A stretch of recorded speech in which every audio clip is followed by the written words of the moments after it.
कजरी तीज की पौराणिक व्रत कथा। भाद्रपद मास में कृष्ण पक्ष की तृतीया तिथि के दिन सुहागिन महिलाएं तीज का व्रत रखती है, जो कजरी तीज कहलाता है। साल 2024 में यह पावन तीज पर्व गुरुवार 22 अगस्त को है। धार्मिक ग्रंथों के अनुसार भादो मास की इस तिथि के दिन पहली बार इस व्रत को मां पार्वती ने भगवान शिव को पति के रूप में पाने के लिए किया था। यही कारण है कि इस तीज व्रत को कुंवारी लड़कियां भी रखती है। इसकी पूजा के दौरान कजरी तीज की व्रत कथा भी सुनी जाती है। मान्यता है कि व्रत कथा को पढ़ने और सुनने से सुहागिन महिलाओं को अखंड सौभाग्य की प्राप्ति होती है। वहीं कुंवारी लड़कियों को भी अच्छा जीवन साथी प्राप्त होता है। आइए जानते हैं कजरी तीज की असली व्रत कथा क्या है और जिस पौराणिक कहानी को पढ़े और सुने बिना इस तीज की पूजा अधूरी मानी जाती है। कजरी तीज की पौराणिक व्रत कथा प्राचीन समय की बात है। एक गांव में एक गरीब ब्राह्मण दंपति रहते थे। उसकी हालत इतनी दयनीय थी कि जैसे तैसे वह केवल 2 वक्त का भोजन ही कर पाता था। ऐसे में जब भाद्रपद महीने में तृतीय तिथि की कजली तीज आई, तो ब्राह्मण की पत्नी ने कजरी तीज का व्रत रखने का संकल्प लिया और उसने तीज माता का व्रत रखा। ब्राह्मणी ने ब्राह्मण से कहा, सुनो जी, आज मेरा तीज का व्रत है, आप कहीं से चने का सत्तू लेकर आओ।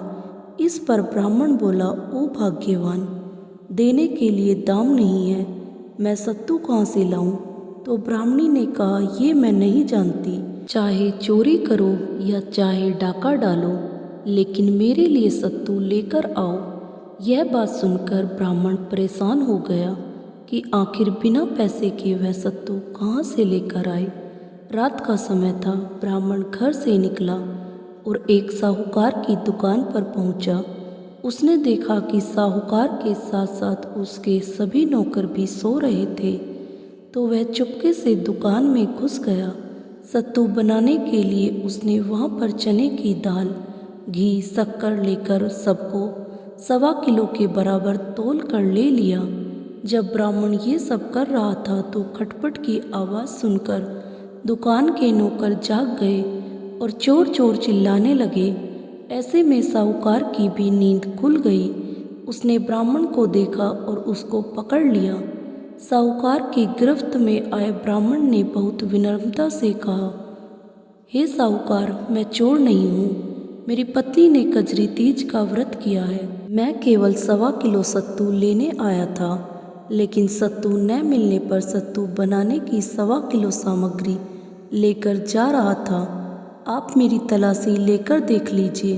इस पर साहूकार ने उसकी तलाशी ली।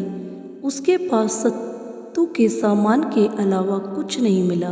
ब्राह्मण ने कहा, हे साहूकार, चांद निकल आया है, ब्राह्मणी मेरा इंतजार कर रही होगी। साहूकार की आंखें भर आई। नम आंखों से साहूकार ने कहा, आज से तुम्हारी पत्नी को मैं अपनी धर्म बहन मानूंगा। इसके बाद उसने ब्राह्मण को सत्तू, आभूषण, गहने, रुपये, मेहंदी, लच्छा और बहुत सारा धन देकर ठाठ से विदा किया। सबने मिलकर कजली माता की पूजा की। इसके बाद ब्राह्मण दंपति पर कजली माता की कृपा हुई। उसके दिन फिर गए, अच्छे दिन आ गए। इस कथा को जो भी पढ़ता है और सुनता है, उसका कल्याण होता है। इस कथा को पढ़ने सुनने वाले के साथ साथ सब लोगों के वैसे ही दिन फिरे जिस तरह ब्राह्मण के दिन फिरे थे। कजली माता की कृपा सब पर हो। दोस्तों, आपको यह कथा कैसी लगी हमें कमेंट कर ज़रूर बताएं। ऐसी कहानी सुनने के लिए हमारे चैनल को लाइक और सब्सक्राइब करें। धन्यवाद। बोलो हर हर महादेव।